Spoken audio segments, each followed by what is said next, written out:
dan berarti Hari Raya Idul Adha bertepatan juga dengan tanggal 10 Juli 2022.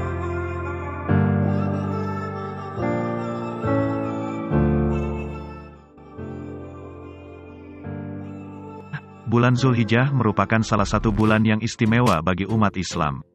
Di dalam bulan ini terkumpul beberapa macam ibadah yang bernilai besar, seperti sholat, puasa, kurban dan haji. Dalam penetapan awal bulan, umat Islam biasanya terbagi menjadi dua golongan, yaitu golongan yang menggunakan hitungan hari atau hisab dan penglihatan hilal atau ruqyat.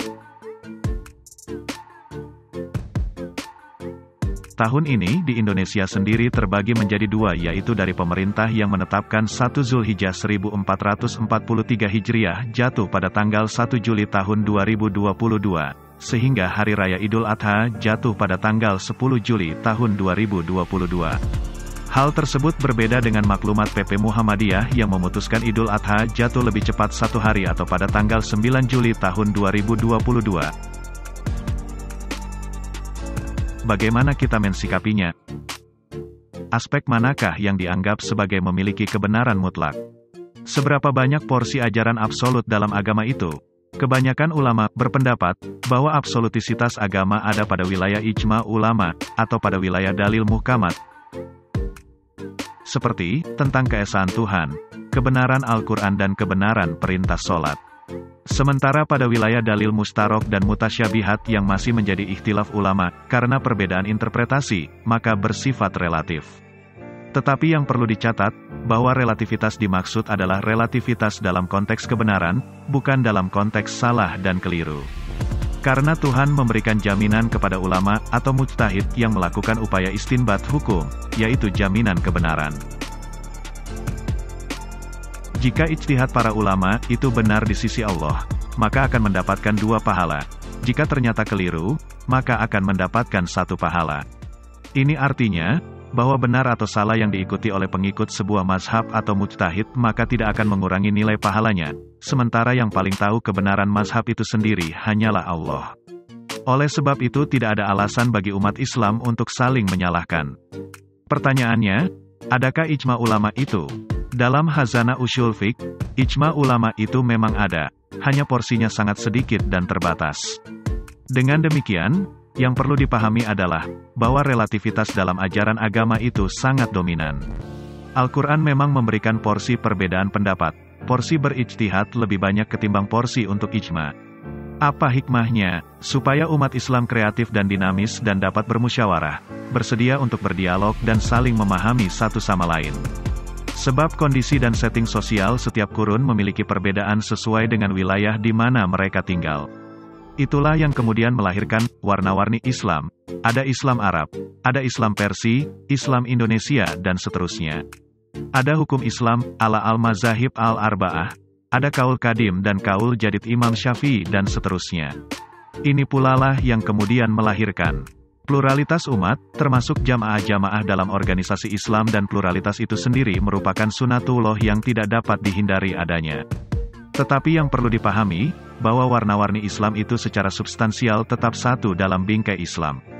Hanya sayang, selama ini yang terjadi justru perbedaan itu dipahami sebagai sesuatu yang aneh sehingga melahirkan pertentangan dan permusuhan, bahkan sampai pada konflik yang memprihatinkan. Pertanyaan berikutnya, jika antar umat Islam saja sudah sedemikian rapuh persatuannya, apalagi antar umat beragama. Padahal Nabi sendiri menegaskan, bahwa ikhtilafu umati rohmah, artinya perbedaan yang ada pada umatku itu rahmat.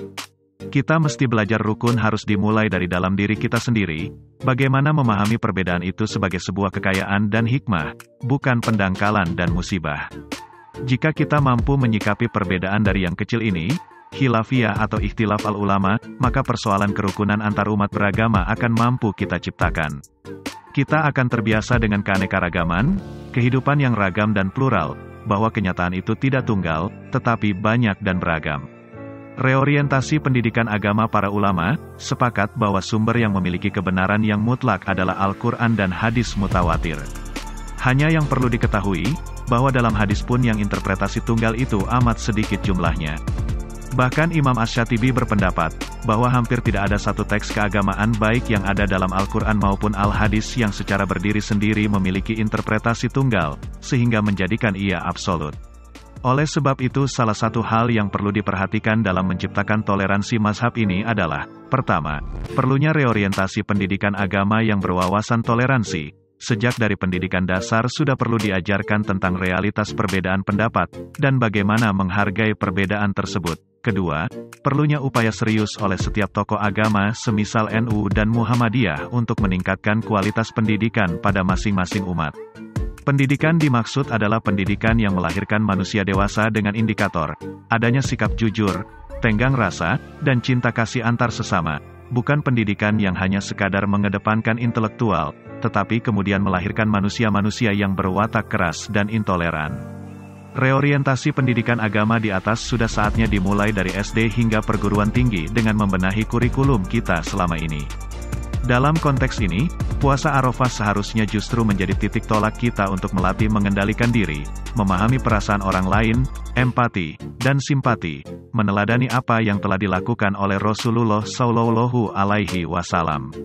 Karena pusat dari seluruh perbuatan manusia bertumpu pada hawa nafsunya. Ketika seseorang melakukan caci maki, intoleransi dan segala macam tindak kesalahan lainnya, maka dia sedang dikalahkan oleh hawa nafsunya.